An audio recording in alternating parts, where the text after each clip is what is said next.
Salve, salve, gente boa! Eu sou o professor Euclides e essa é a Escola Teófilos. Bem-vindos ao nosso canal. Você que já se inscreveu, você que não se inscreveu ainda, se inscreva agora. Você que não se inscreveu ainda, se inscreva. Deixe seu like, seu dislike para a gente acompanhar a repercussão das nossas aulas aqui no canal. Eu quero iniciar essa aula lembrando que o tema de hoje e das duas próximas aulas é um tema extremamente delicioso para a gente. É o estudo do autor do terceiro evangelho, o Evangelho de São Lucas. Né? É muito rica o estudo desse tema, porque é o Evangelho do Espírito Santo. É o Evangelho que foi escrito para a compreensão de Jesus Cristo, o Filho de Deus, o Senhor da misericórdia, aquele que nos é dado por ação de Deus, pelo poder do Espírito Santo, que ele nos dá como herança para a igreja. Então é muito bonita essas aulas que vão seguir agora. Acompanhe. Eu quero lembrar para você que está chegando hoje no canal, aqui embaixo na descrição do vídeo vai ter o link para a documentação de estudo, a bibliografia que foi usada, tudo. Então, é muito importante você que quer conduzir, lembrando que é uma introdução, né? Mas fazer essa caminhada. Legal? Bom, eu quero também agradecer os nossos patrocinadores, aqueles que de maneira formal, de maneira informal, de maneira visível ou invisível, de maneira anônima, nos incentivam cada vez mais. Eu lembro sempre aqui, não me canso de lembrar, porque estamos vivendo um tempo, né, com algumas dificuldades e essas pessoas nos auxiliam a manter o canal no ar. Então, é um ato de gratidão, sério. De maneira especial, Márcia Aparecida Miguel Zepponi, ela que tem um centro de orientação teológica existencial, onde se tratam de temas muito atuais, depressão, relações pessoais, relações filosóficas, teológicas, educacionais, né? É um local para que a gente possa parar, pensar e tomar novas decisões para novas caminhadas. Tá legal? Também a professora Ana Lúcia Scapim, muito obrigado pela atenção sempre e de todos os nossos colegas e amigos que de maneira anônima nos mantêm ativos aí. Bom, vamos à temática, né? Esse tempo que nós estamos vivendo, um tempo, a pandemia trouxe o valor inestimável de médicos, de enfermeiros, de pessoas que trabalham na área da saúde. Eu também, o texto do Evangelho de Lucas tem algo a ver com isso, porque nós vamos falar de um médico. Lucas tinha como profissão esta nobre arte. Ele era um médico. Então, ele não era judeu, era um gentil, um pagão, né? Possivelmente tenha nascido em Antioquia, na Síria. Nós vamos ter atestado disso em Colossenses 4, 10, 14. É um texto de Paulo onde ele vai dizer assim: saúdo-vos Aristarco, meu companheiro na prisão, e Marcos, primo de Barnabé, a respeito do qual já recebestes instruções. Acolhei o bem. Também Jesus, chamado Justo, vos saúda. São os únicos da circuncisão que trabalham comigo no reino de Deus. Eles se têm tornado minha consolação. Saúda-vos Epáfras, vosso concidadão, servo de Jesus Cristo, ele que não cessa de lutar por vós em suas orações, para que, numa perfeita e plena convicção, permaneçais plenamente submissos à vontade divina. Posso assegurar-vos que muito trabalha por vós e pelo que estão em Laodiceia e Herápolis. E saúda-vos Lucas, o caríssimo médico, e Demas. Então, nós temos aí na carta aos Colossenses aquilo que acabamos de dizer: um médico, um evangelista, amigo de Paulo, um homem culto, né? Um homem que muitos vocábulos dentro dos evangelhos só acontecem dentro do evangelho de Lucas. É um homem que conhecia a palavra, conhecia como colocá-la, sabia tomar um ensinamento e dar a ele uma direção muito precisa para as pessoas que iriam ouvi-lo. Associou-se a Paulo na segunda e na terceira viagem missionárias. Podemos dizer que ele acompanhou na primeira e na segunda viagem e chegou a ficar até na prisão com Paulo. Um dos textos que vai falar isso, né? Ele embarcou com Paulo para Roma, né? Nós temos isso em Atos 27, 1 a 28, 16, né? Se vai falar que ele esteve com Paulo. Mas o que mais mostra é muito interessante, permaneceu fiel do primeiro ao segundo cativeiro. Filemão 24. Assim como Marcos, Aristarco, Demas e Lucas, meus colaboradores. É o final da carta a Filemão. Graças ao Senhor Jesus Cristo esteja convosco, com o vosso espírito. E acompanha Paulo também no segundo cativeiro. 2 Timóteo 4:11. Aí vem um elogio muito bonito de Paulo a Lucas. Só Lucas está comigo. Toma contigo Marcos e traze-o, porque me é bem útil para o ministério. Então, duas pessoas que foram muito fundamentais na evangelização. Lucas, o evangelista, e Marcos, João Marcos, o evangelista do segundo evangelho e do terceiro evangelho. Mas também não é só o texto que vai falar disso. A tradição dos textos bíblicos, de maneira especial os textos latinos antigos, tinham nos seus prólogos um dito anteposto, que era uma introdução que se fazia aos evangelhos. E lá nessa introdução dos prólogos latinos no terceiro evangelho, que são datados do final do século II depois de Cristo, está claro: Lucas foi Cir de Antioquia, de profissão médica, discípulo dos apóstolos. Mais tarde seguiu a Paulo até a confissão. Desse serviço irrepreensivelmente ao Senhor, nunca teve esposa nem filhos. Com 84 anos morreu em Bitínia, pleno do Espírito Santo.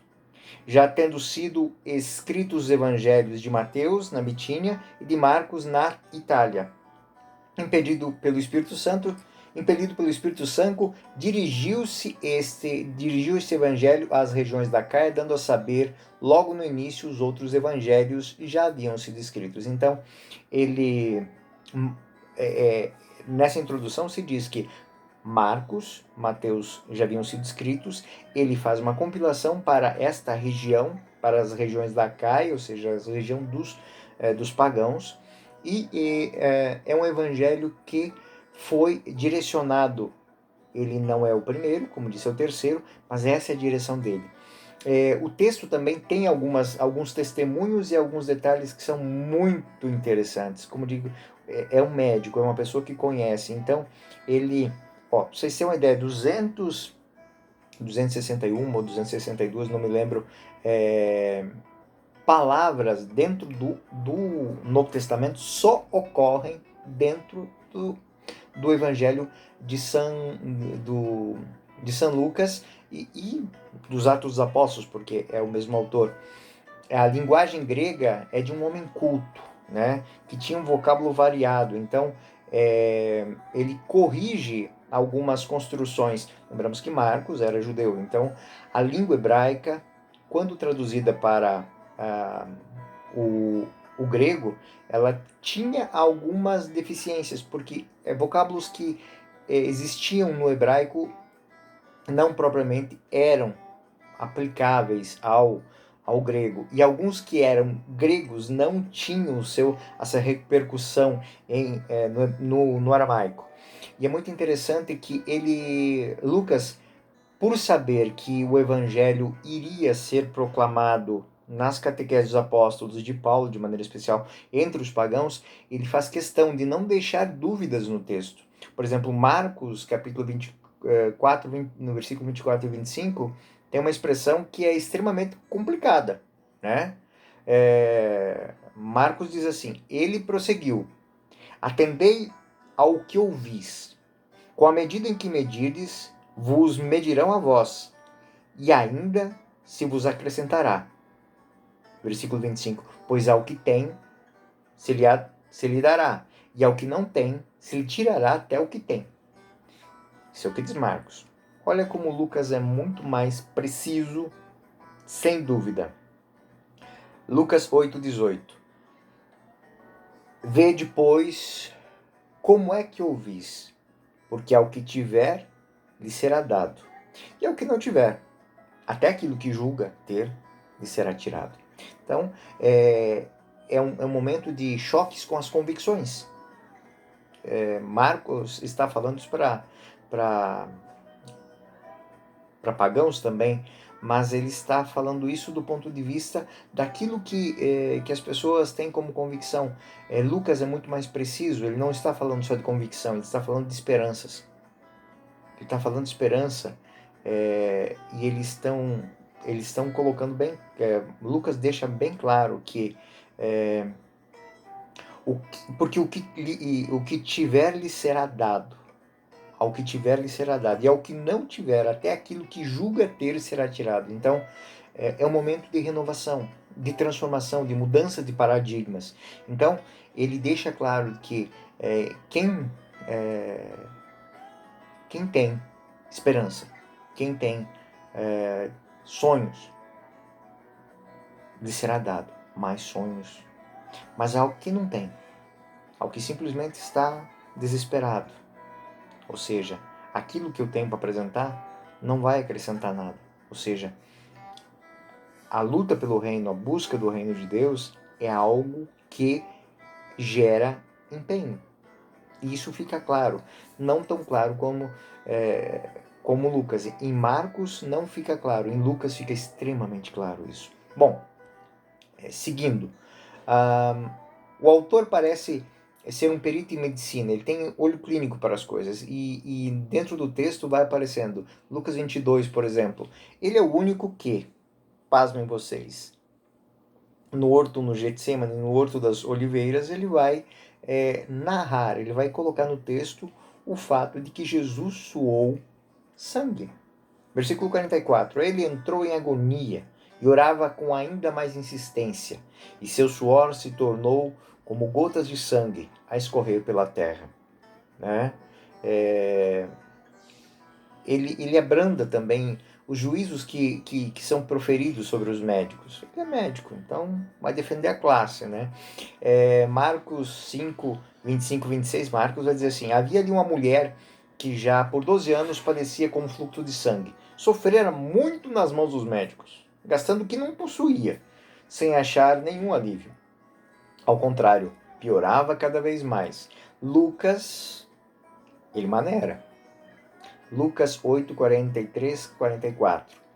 Ora, uma mulher que padecia de um fluxo de sangue havia 12 anos e tinha gasto com médicos todos os seus bens, sem que nenhum pudesse curar.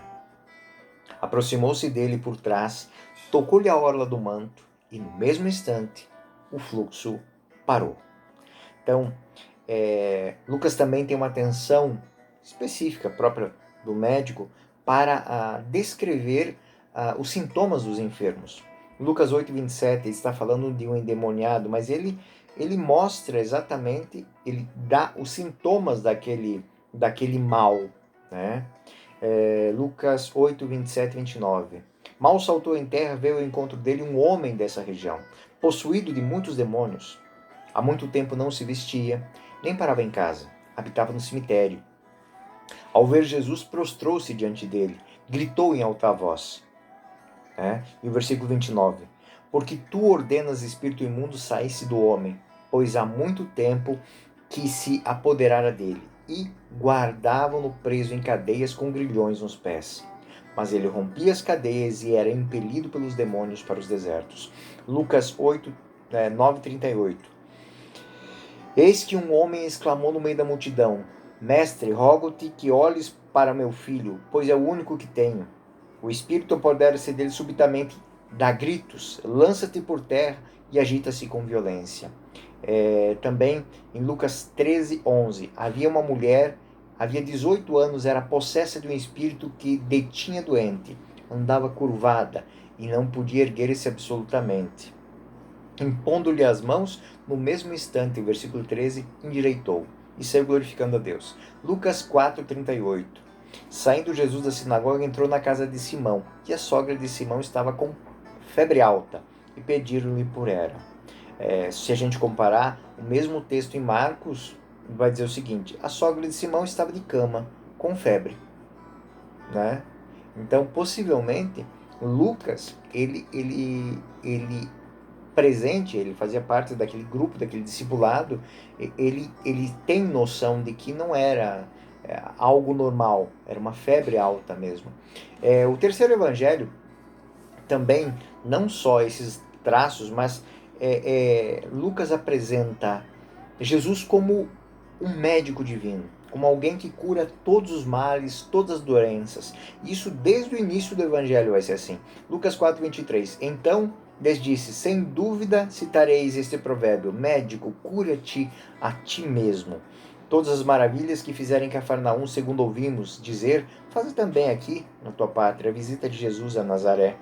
Lucas 5,17. Um dia estava ensinando, e ao seu derredor estavam sentados fariseus e doutores da lei, vindo de todas as localidades da Galiléia, da Judéia e de Jerusalém. E o poder do Senhor fazia realizar várias curas. Se a gente comparar a maneira com que essa expressão, ou seja, as pessoas vão a ele buscando a cura, não simplesmente porque ele é um homem que fala, eles vão para a libertação dos pecados, para a libertação dos males que eles possuem no seu corpo. Mateus 9:1. Jesus tomou de novo a barca, passou para o outro lado e veio para a cidade. Marcos. Alguns dias depois, Jesus entrou novamente em Cafarnaum e souberam que estava em casa. Então, a passada de Jesus pelas cidades, ela não tem nenhum momento, um ápice. Agora, em Lucas 6,18, por exemplo, os que eram atormentados dos espíritos imundos ficavam livres e todo o povo procurava tocar, pois saía dele uma força que curava todas. Lucas 9:1, né? Reunindo-se Jesus aos 12, deu-lhes autoridade sobre todos os demônios para curar as enfermidades. E enviou-lhes a pregar o reino e a curar os enfermos. No versículo 11 do mesmo capítulo 9, nós ouvimos lá: logo que as multidão soube que foi seguindo Jesus, falava-lhes do reino de Deus e restabelecia também a saúde dos doentes. Então, é um médico espiritual, é alguém que traz a cura àquele povo doente. E com algumas peculiaridades. Somente Lucas, das 4 citações, aqui é um texto muito interessante, porque Lucas, Mateus, Marcos e João citam o encontro com a prisão de Jesus. Todos eles citam que houve a orelha de um dito Malco, que só o nome Malco só vai aparecer no Evangelho de João, mas que foi decepada a orelha de um dos que estavam a prender Jesus. E o que acontece? Somente Lucas vai citar que ele o curou. Lucas 22, 50 seguintes. E um deles feriu o servo do príncipe dos sacerdotes, decepando-lhe a orelha direita, ainda se cita. Mas Jesus interveio: deixa, basta. E tocando a orelha daquele homem, curou. Isso é extremamente marcante, porque todos, Mateus, Marcos e João, falam que ele decepou a orelha do servo sumo sacerdote. João, Simão Pedro, que tinha a espada, puxou e feriu o servo do sumo sacerdote, decepando-lhe a orelha direita. E o servo se chamava Malco. O terceiro evangelho também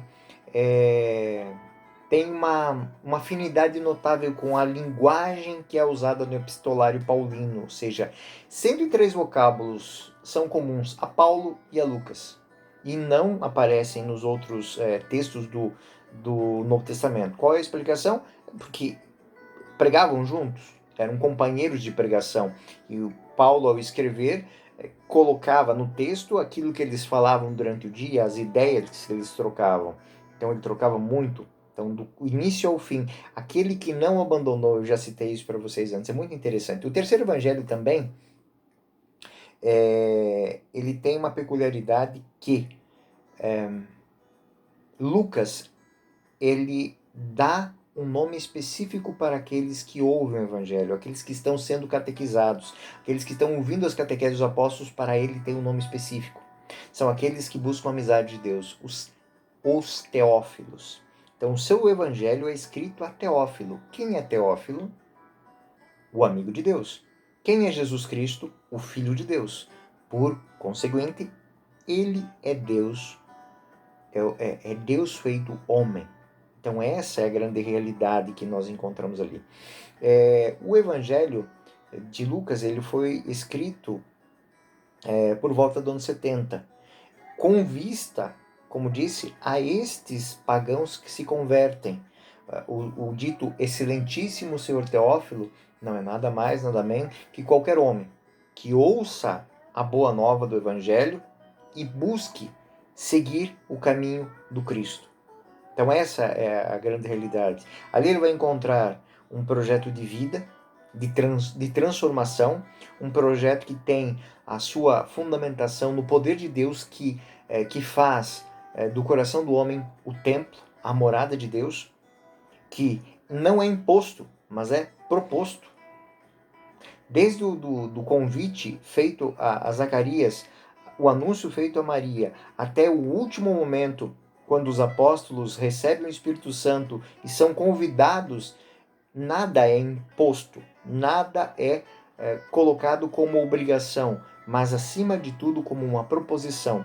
Conheça Jesus Cristo e você vai aderir a Ele. Você se tornará não um escravo, não, você se tornará um amigo.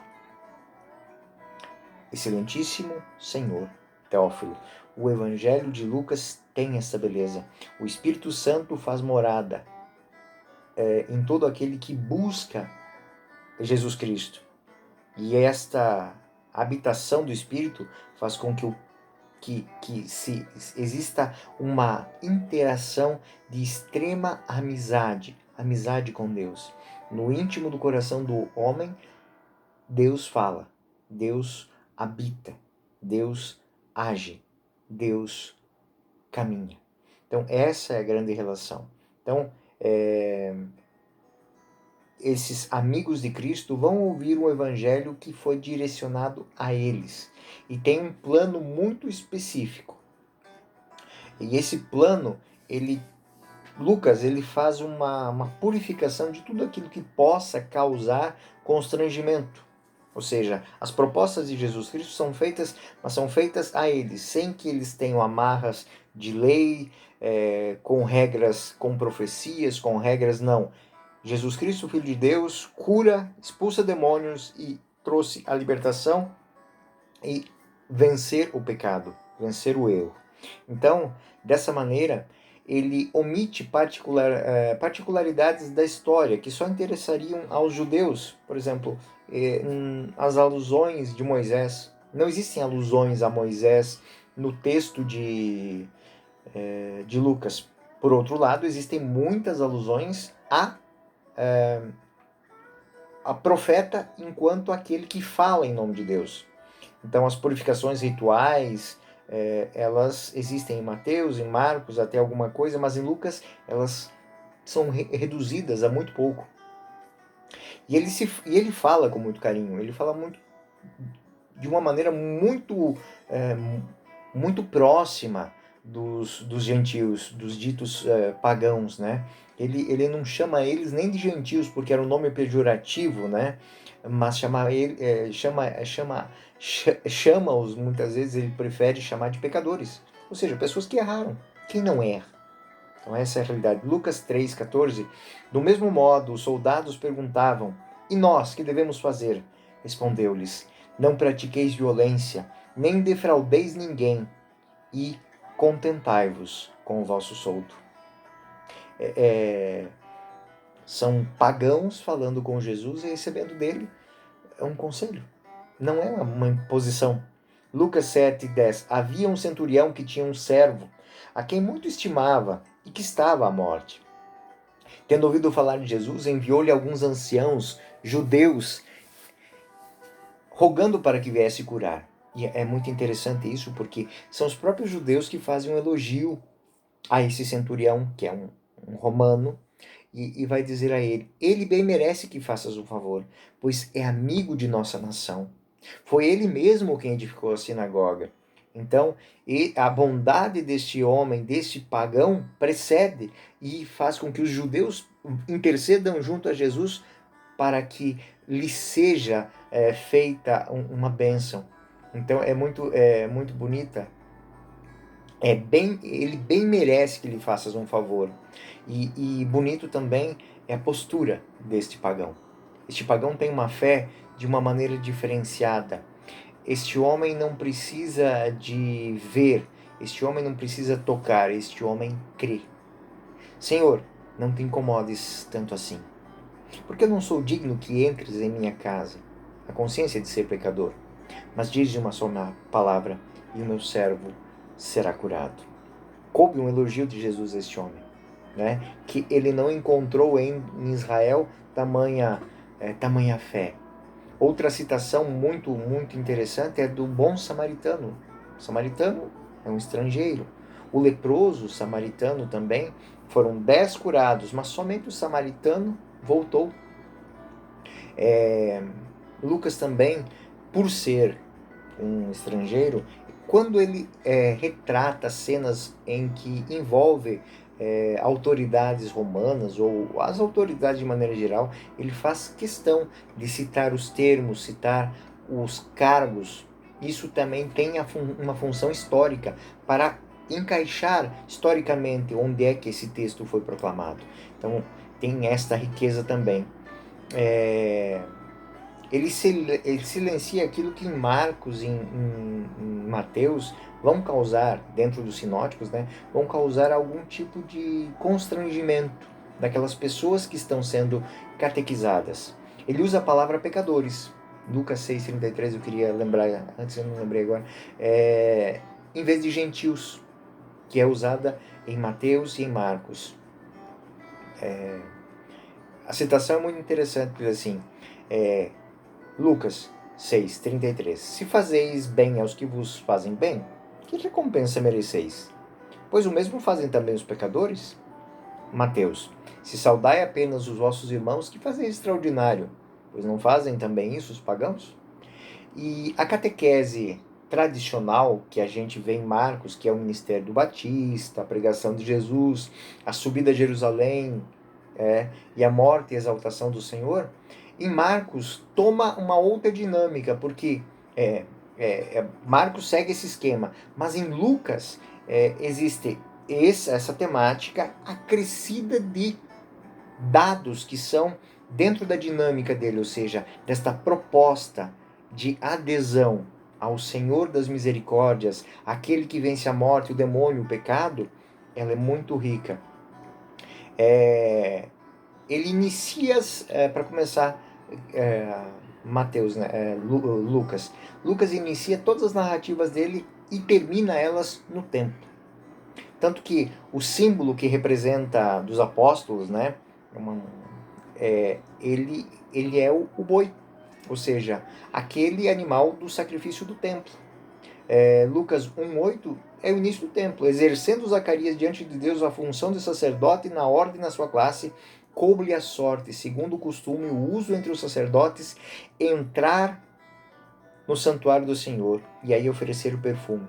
Todo o povo estava de fora na hora da oferenda do perfume. Apareceu-lhe então o anjo do Senhor em pé à direita do altar do perfume. Vendo Zacarias, ficou perturbado e o temor assolou. E termina também. Começou no templo. A manifestação do anjo a Zacarias, o pai do Batista, e vai terminar no templo. Versículo 24, 52, 53. Poucas pessoas prestam atenção nisso. Poucas pessoas se dão conta desta realidade em que toda ação do Evangelho, ela começa e termina no templo, ou seja, é o Evangelho da igreja, ou seja, a igreja tem o seu centro como um local de oração, né? Então, ele começa e ele termina assim: depois de o terem adorado, voltaram para Jerusalém com grande júbilo e permaneciam no templo, louvando e bendizendo a Deus. Jesus pregou pela por toda a parte da Galileia, e essa apresentação de Lucas mostra uma sequência muito interessante. É uma viagem que começa, né, começa no capítulo 19, 28, começa em Lucas 4, 13, né, e vai terminar no capítulo 19, ou seja, Jesus vai a Jerusalém, porque Jerusalém é o local onde ele deve fazer a grande transformação do mundo. É em Jerusalém que vai se dar toda a transformação. Bom, gente boa, esses são alguns dados que nós que nós apresentamos hoje dentro dessas peculiaridades, a quem foi direcionado, quem é o autor do terceiro evangelho, ele é discípulo de quem, quais são suas fontes, nós tratamos isso hoje. Mas não vamos terminar aqui. Nós vamos ver na parte da teologia, a parte teológica, ou seja, quem ele escreveu, quais são as peculiaridades que ele traz no seu texto, nas próximas duas lições. Mas aqui eu gostaria de colocar no coração de vocês uma pergunta, né? Então, por que estar em Jerusalém? Por que ficar em Jerusalém? O que eles esperavam em Jerusalém? Essa resposta eu vou dar na próxima aula. Eu sou o professor Euclides, essa é a Escola Teófilos. Muito obrigado pela sua participação aqui no nosso canal. Se não se inscreveu, se inscreva agora. Até a próxima. Fiquem com Deus.